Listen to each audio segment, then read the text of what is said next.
Hey, welcome back, Black Tribers. We are back in Colorado. Yay! And another episode. And we're excited about this episode because if you're watching on Patreon on our video, you can see our incredibly enormous Christmas tree. It's in our little apartment sweet. here in Colorado. I like it a lot. Yeah, we've got the Christmas tree up. So it is that time of year. Okay, babe.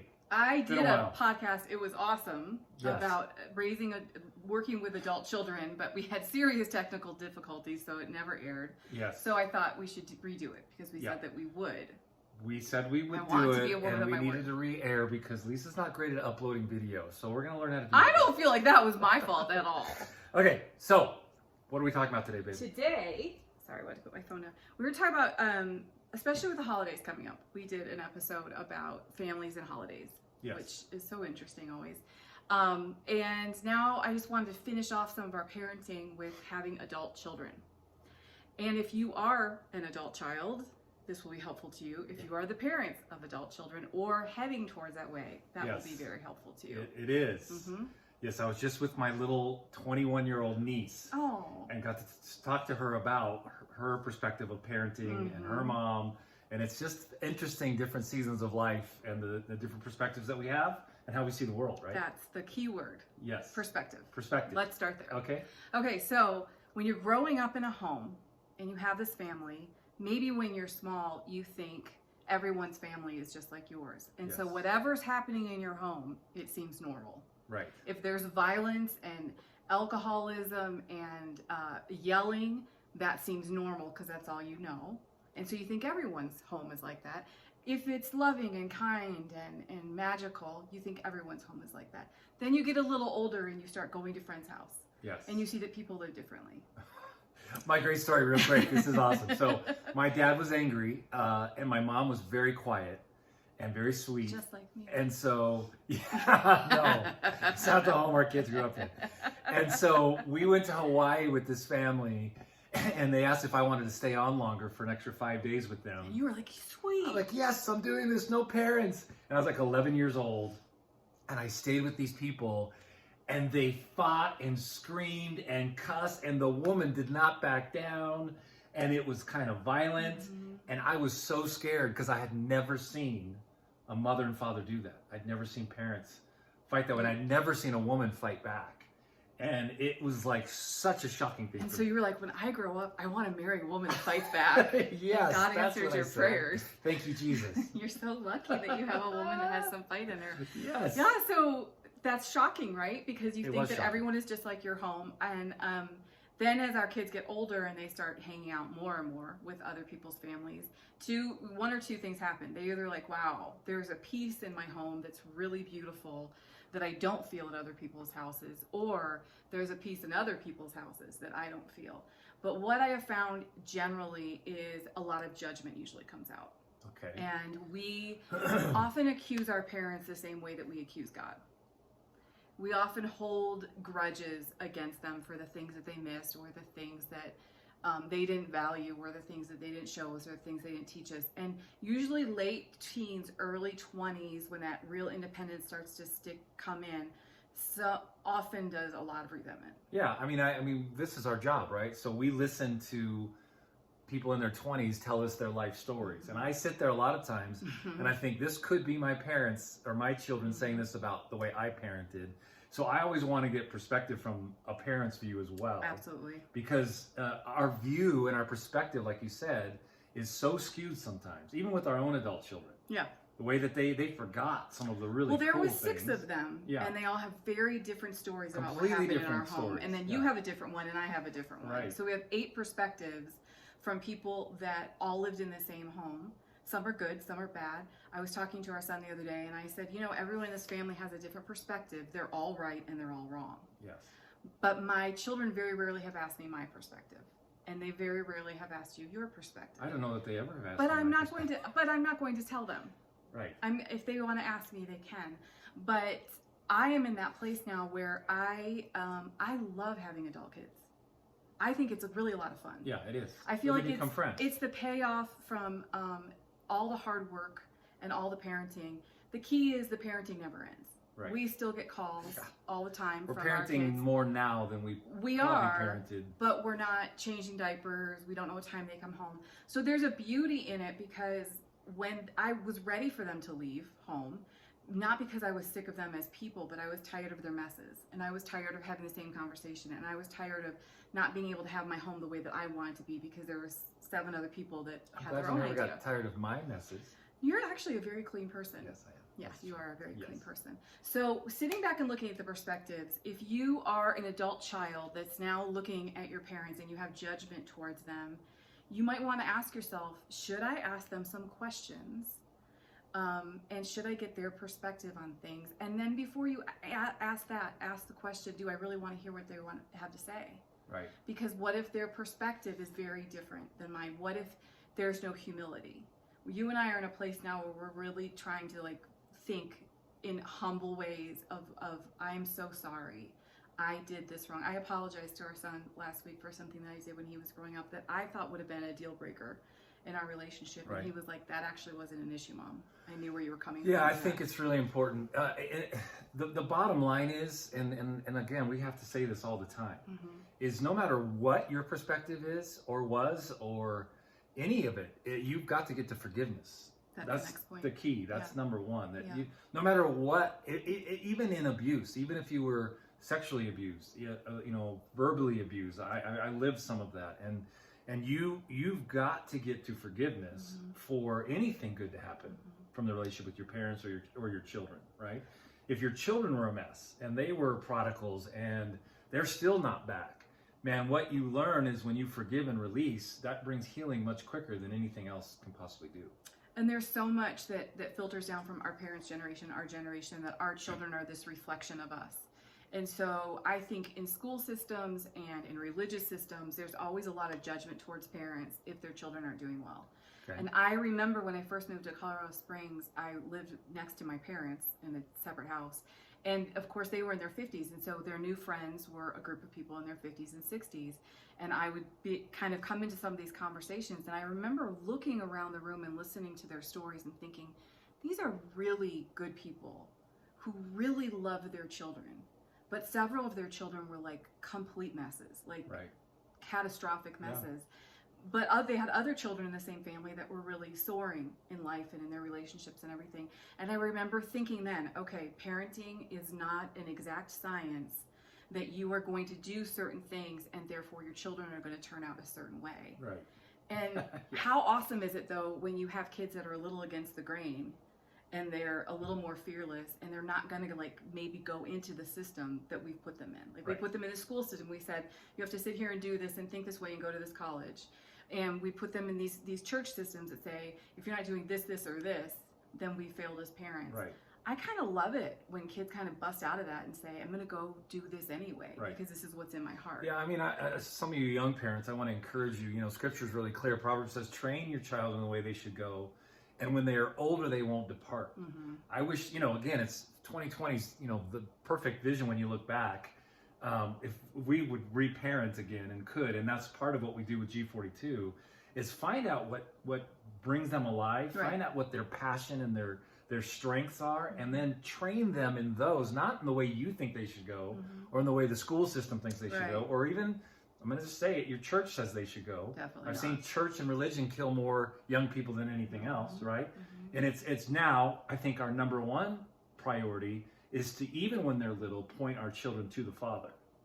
Let them go to God for their questions and their pain and their hurt. Help them process, but always be turning them back to the Father so they develop their own faith as young people, right? And I do think in a perfect world, parents would get healthy and lead this. Because I think it would set a lot of young people free if their parents said, listen, your dad and I were doing everything we could to survive. We weren't home as much as we wanted to be. We missed some of your games, whatever happened, but our heart was to provide for you. Right. And we probably didn't do this perfect, but I grew up this way and your mother grew up this way. And compared to what we grew up in, we were awesome parents. Right. And we thought we were crushing it.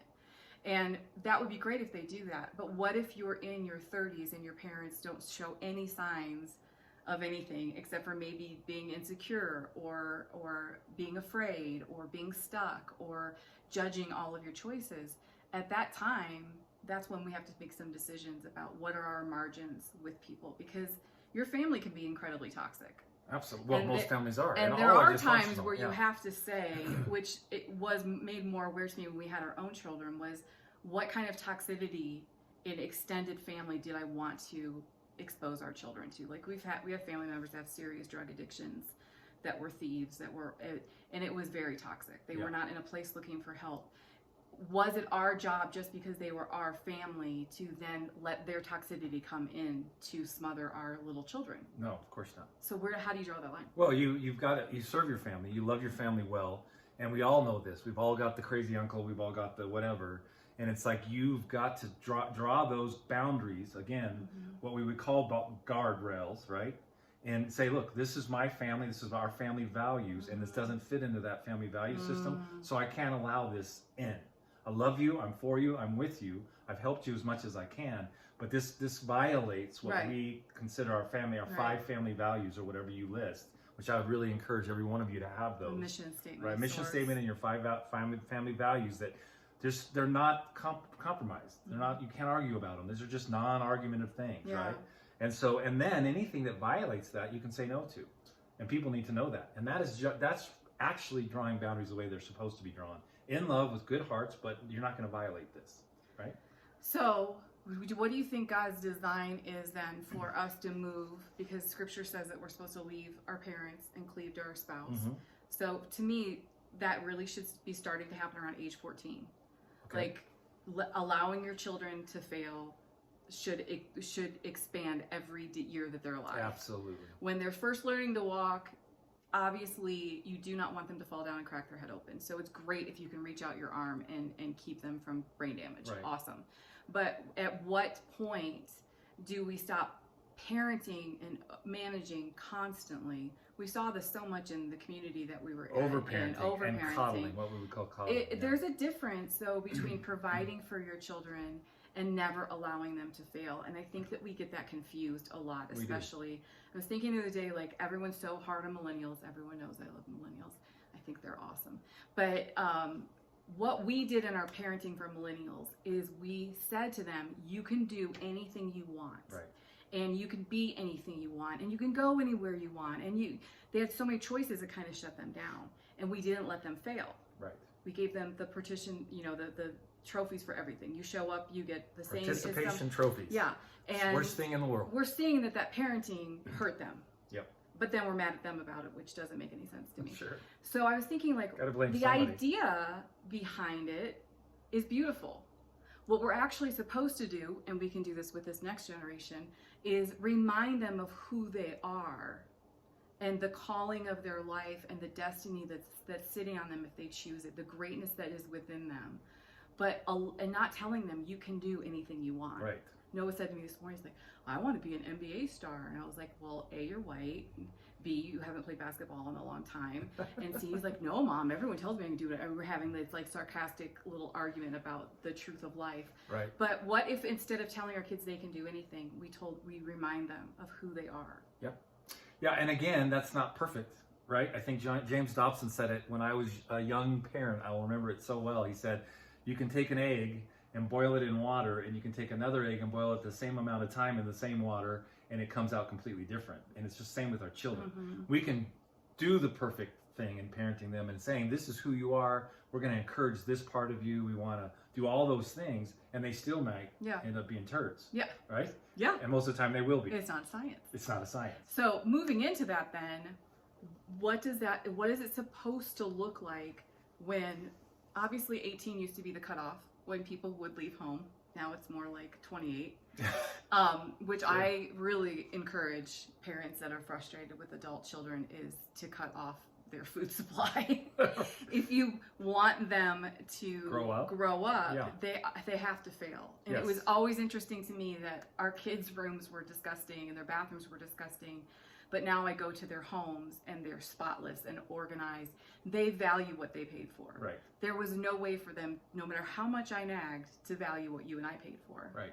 It just didn't matter to exactly. them. It's like people that own houses versus people that rent houses. That's why, again, I mean, college is a complete and total waste of money and time unless you're going to be something specific. If you're going to go be an engineer or a doctor or a lawyer. Otherwise, you go to community college, you save tens of thousands of dollars, and anybody that's still on your payroll, on your cell phone at 18, 19, 20, they're going to stay dependent. Right. They're going to think that they can do anything in the world. We've got a lot of G42 students who are 30 years old and have never had a job. Right. Never lived on their own. When they call us, their dad's name still shows up on their cell phone plans, and I always make a big point of it, and I call them by their dad's name. And they're right? like, what? Right. What are you talking It's cheaper about? to have a family plan. And again, That's not the I point. wish that, again, there's parts of me that I wish I could have done more financially for our children, Yeah. except that every single one of them are hard workers. Every single one of them know how to get up in True. the morning. Every one of them are They disciplined. manage their lives. And they're a very little well. angry and bitter because if they didn't have all this stuff. But they're managing their lives Well, they're getting this stuff now just by themselves. by themselves. They're going to buy it all, right? So I want to. I mean, this is tough for especially young parents to hear. And again, we've said this. This is a sacred thing. Your bedroom is sacred, and we've talked about this a lot. This is a sacred thing for this generation. The kids that rise to the top in our leadership school are the ones that have had to fight it out. Oh, yeah. Our best leaders that just graduated a couple weeks ago That have failed and overcome time and time failed again. and failed. Their dad died when they were 5, or whatever happened to them, and they overcame and they went and worked and helped their family Right. when they were young, even Right. in middle school and high school. Those are the kids that end up rising to the top and being the leaders. The ones that we coddle and we take care of everything for them, and we don't let them feel any pain, are the ones that are hanging on and not doing anything with their lives, and they're not reproducing or producing life everywhere they go. But there are a lot of what I would consider really successful, good people out there that really believe and live it out that being a good parent means providing everything for your children and never allowing them to fail. Right. Of course they do. And what is the fallout of that? Well, It's huge. extended adolescence. Yeah. They It's- stay children they stay because children. they're treated like children. Right. So now our new 18 is a 28-year-old, right? So what were you had 3? Yeah, the beginning is the perspective, because Okay. the key to our marriage is me pulling back and looking what life looks like for you. What is your job like? What is your relationship with your kids like? How do you feel? What is going on in your mind?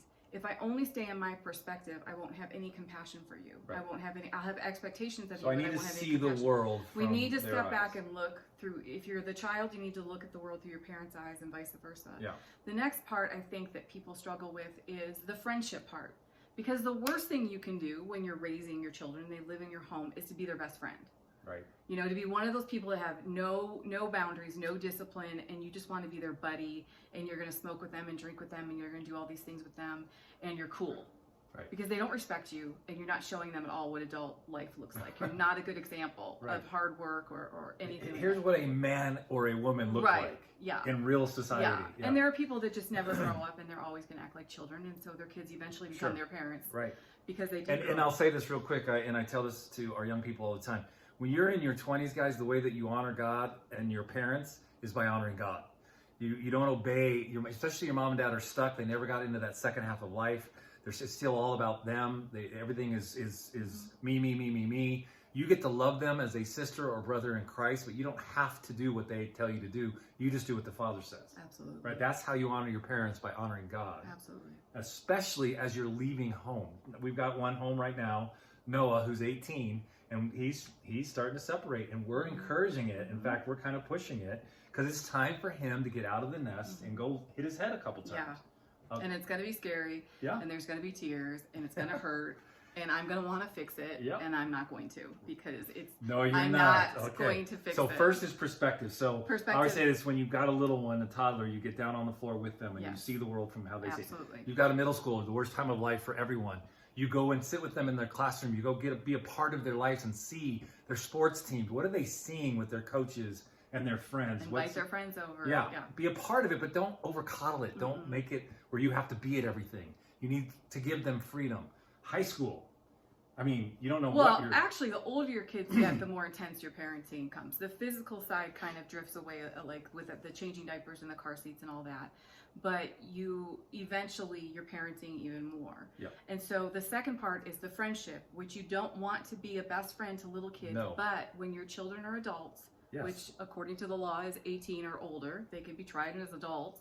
If they can fight for their country, they probably should be treated like adults. And go get a job. And get a their job. own cell phone. And, yeah. Yes, honey, we know all these things. Are you going to make me get my own plan? I'm getting yeah, scared. seriously. Yeah. It's cheaper to do the family plan. But it is now is the time to be their friend. And so the way I talk to my adult children, which all 5 of them are adults now, is like I would talk to a friend. Yeah. I do not dole out unsolicited advice to my friends. I listen to my friends. I repeat back to them what I heard them say. I ask them how they're feeling in that situation and if there's any way I can serve them in it. Yeah. But think about what you needed when you were 18. Did you need someone to tell you how you were doing everything wrong? Did you need someone to cut you off and say, well, you got to do it this way or your life will blow up. You quit that team, you'll quit everything. Do you need that when you're coming into adulthood? Or do you need a friend who is older, who can see a different perspective and share with you some of their wisdom without telling you what to do? Well, and let's be clear, a friend isn't somebody who just goes along with your being an idiot. No. Right? No, You're not just being their friend to be their friend so you're cool. No. You're telling them the truth in love. Mm-hmm. This is not going to go well for you, but go try it. But if you pull back from the parenting and the overparenting enough to talk to them like they're adults and treat them like they're adults, they will open up more to you. They will share more to you. Yeah, no question. If you know that every time you talk to me, I'm going to cut you off and tell you what you're doing wrong, you're going to quit talking to me. Yeah, absolutely. You're And gonna I quit had to coming learn home. that the hard way with our kids. And now even with our 23-year-olds who literally said to me on the phone a few weeks ago, I just want more of you, Dad. Right. I haven't had you in 5 years. You've been in Spain. Can I just have more of you? In tears, Yeah. right? And now, being on the phone with him, he's asking me good questions. Like, how do you stay disciplined? But he's actually asking you questions. Yes, right. And so what he's saying is, I really want to know. He starts his sentences with, Mom, what do you think about this? Or Dad, I want to hear what your thoughts are on this. Right. Because he's trying to grow and he's trying to figure out adult life. Yeah. And he's asking exact questions, which is when, I literally say to my friends and to my children, are you asking me for advice or do you just want me to listen to Right. you? And that's really important to do 99%. with your spouse, by the way, and with your children, especially as they grow older. Okay, so we've got perspective, we have friendship, and then we have what? I was just going to give a great example of what you did. Go ahead, please. So, I like it when you brag about me. it was awesome, but I Okay. think people need to hear this. I had a really hard time this last month, like the hardest time that I've had in a long time. Grief, yeah, it was bad. It was really bad. And the place that we were at, everything felt very dark, and I kind of melted down one night, and I cried real hard, and I was losing it a little bit, and you just held me, and you rubbed my back, and you pushed my hair out of my face, and you were just so kind and loving, and you didn't try to fix it. And you could have said some things like, this is temporary and this is going to be okay, or blah, blah, blah. But you just listened to me. And after I threw my fit and got all my tears out, I said, this is what our kids want.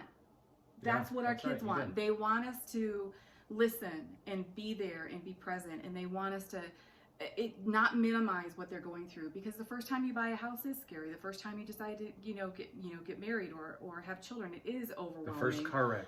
All that stuff Yeah. is overwhelming. And so instead of having my 50-year-old perspective of saying, I don't even remember the first ticket I got. I never got a ticket, so that's why I don't remember it. But I didn't say I haven't been pulled over. I said I never got a ticket.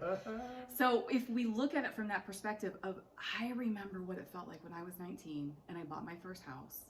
And I was so excited, and I thought my parents were going to be so proud. Now, again, this is for those 28-year-olds.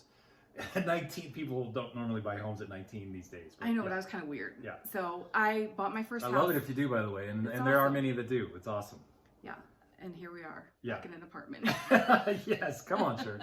It's okay, my life Yeah, goes yeah. in a little And more let me give a little perspective. We were on an old 1920s campus with our school Yes. in a moldy, really bad apartment with no kitchen Yeah. and a very small bathroom. And, my wife is 50 and she's seasoned and she's been around the world and she's lived on mats in India and in Africa. Oh, I'll do the hard And stuff. she'll do it. I And kind of don't want to But anymore. we couldn't drink wine on the campus, and when We we go to couldn't the cook dinner. commercial kitchen to cook our dinner, there's 30 people in the kitchen, and And so a rat. it was, and a big rat, yeah, it was rough, It was rough. and it was cold, and so she Yeah. broke down, and she should have, and Thank God for me, pats on my back, right?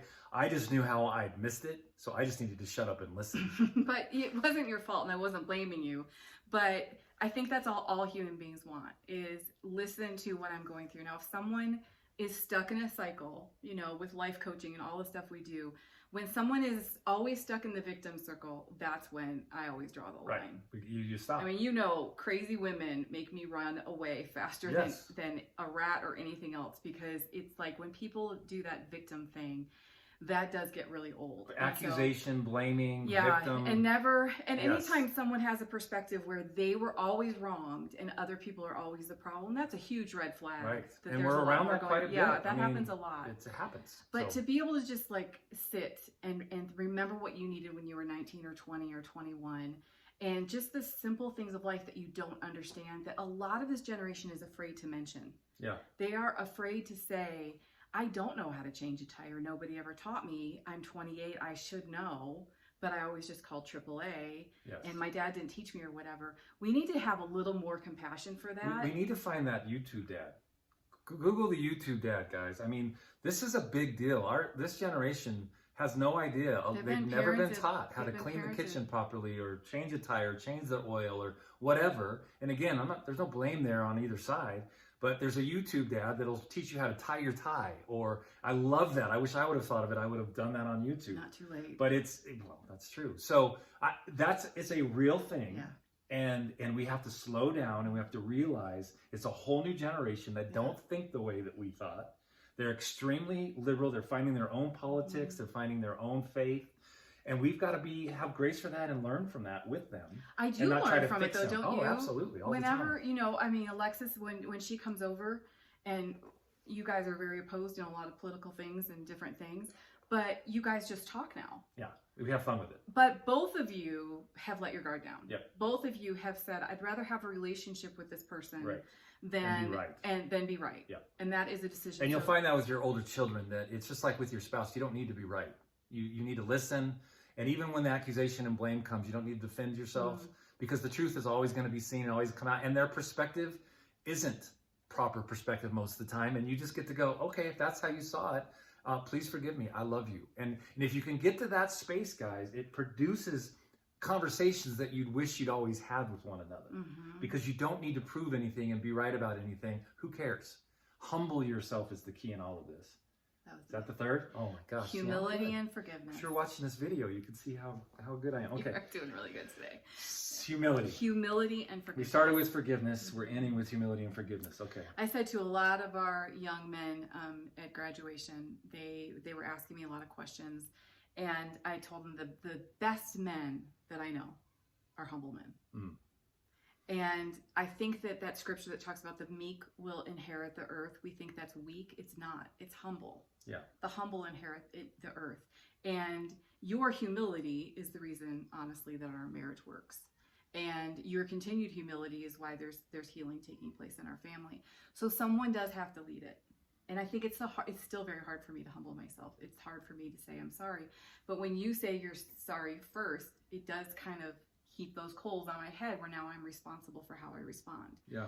So it's really important to know that you could switch your attitude, change your life, become a transformed person, and your family of origin, your parents, your children, may not only stay stuck where they're at, they could go backwards. Yeah. And just because you're transformed doesn't mean the people around you are going to be transformed. Right. Most And of that's the where time they're not going to. Most of the time they're not. Right. And so you have to decide, can I forgive them and can I humble myself without expectations? And you want to always ask yourself this, especially coming into the holiday seasons. We made it through Thanksgiving. We're all still alive, most of us. Barely. Yeah, barely. We got COVID. It was great. Thanks, Tyler. We love you. It was worth it. It was all worth it, but it was bad. Is this a mountain worth dying on? What are my not mountains? Tyler's fault. He No, was I know. so He was- sick. Bless his heart. What is worth dying for? Is this a mountain that it's worth dying on to have this argument? And most Do I of the need to be time, right about the this? question is not. It's not. The mountain worth dying on is family and life and bringing life and walking in humility and forgiveness. It's never proving you're right and they're wrong, because when you get into that, especially in your family, in these tight spaces over the holidays, You know, you don't bring up politics around the table. You don't bring up all these things. You do want to just keep peace, but you speak the truth in love. You speak life to one another, and you'll be shocked at how well that works. Or, like I do, just walk out of the room. Sometimes you have to choose to walk Do out not of the enjoy room. confrontation on any level. And we'll just say, well, Lisa will say, look, I'm not having this conversation because I know where it's going to go. So let's just choose to not do this right now. And that's maturity. That's humility. That's how we do these things. I'm happy to have the conversation. I would just like to have it in private. And I would like the children not to be exposed to the anger. I would like, and I would like it if everyone could just be nice for one day. Not going to happen. Not in this family. Too many eights. Yeah, that's all on you. Yeah, I got it. Yeah, I take full responsibility. You have made these like warriors that just want to punch They the wanna air all fight, the time. man. I know. I love it, but it's also I know very you silly. enjoy it. I Yeah. don't actually enjoy it at all. I get very nervous. Your mom and I used to hold hands a lot. So not all of us enjoy the conflict. But just to look at that as realizing, like, what can I control? What can I not control? And really the only thing you can control is yourself. Right. Your response, your words, the way that you treat people, and hopefully your love and humility will overwhelm them, and they will crave more of that for their own life. And if they don't, okay. That's okay. It's a freaking time to grow up. Parents, you need to grow up, Yeah. right? You just got to grow up. It's just time to grow up. Young people, grow the hell up. Stop fighting and stop accusing and stop trying to find something that's wrong. There are enough that's wrong. There's enough dysfunction and enough hardship and enough pain. And if you don't know what to do with that pain, you're going to transmit that on everybody around you. If you'll hold that pain and allow it to transform you into humility and grace for one another, you're going to have a healthy family. It's not going to be perfect ever. It's always going to be dysfunctional, but you're going to have a more health. You're going to have better conversations. You're going to see more life. And the grandbabies are worth it. They are a huge bonus My to God, holding it. the grandbabies are worth it. And so they love you unconditionally. They do. They love you They unconditionally. think you're awesome. But it's also a big part of why I just humble myself with my kids, because Yeah. I want to be with my grandbabies. Yeah, well, I really like our kids. and I like wanna our be kids with them. too. I know. But I my do want a grandbabies relationship with just them. stepped up just a But little bit. that's a good point to end on, is how many times do we as parents put all of our happiness and all of our hope on our children?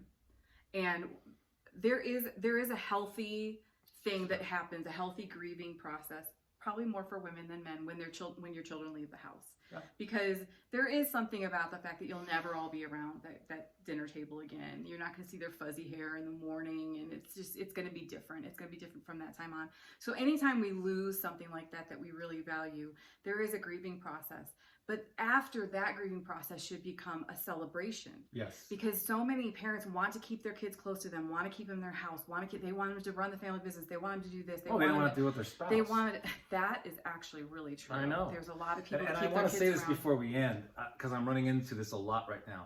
I get a lot of parents who don't like who their kids are dating. Now, some of that's legitimate. They're idiots and you hate it. Look at our best, the ones that love us the most are our daughter-in-law and our soon-to-be son-in-laws and another daughter-in-law I almost. love those people. They love us. We love them. Don't just go to the negative when your kids start to date and start to get into that engagement period of their lives. Get to know those people. Let them see your heart. See if there's some things that maybe God called them to your table for you to parent them in a way that doesn't seem like you're parenting, but you're just loving them really well. I got to lay hands on my soon-to-be son-in-law in St. Louis the other day, and he had some sickness happen, and his face was a little droopy. And I just love that he just loved that I prayed for him, and it kind of stunned him. He's such a great man. And he's just a good man. And so don't ever stop your value system.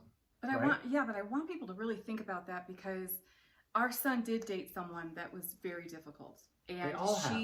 They all did. But she particularly made Our life's miserable. she brought a lot of chaos into our lives. I didn't like this girl, but I felt like my son was saying I might marry this girl, and so I stayed very positive in it, because I didn't want something I said when they were dating to come back on me when they were married and had children. Right.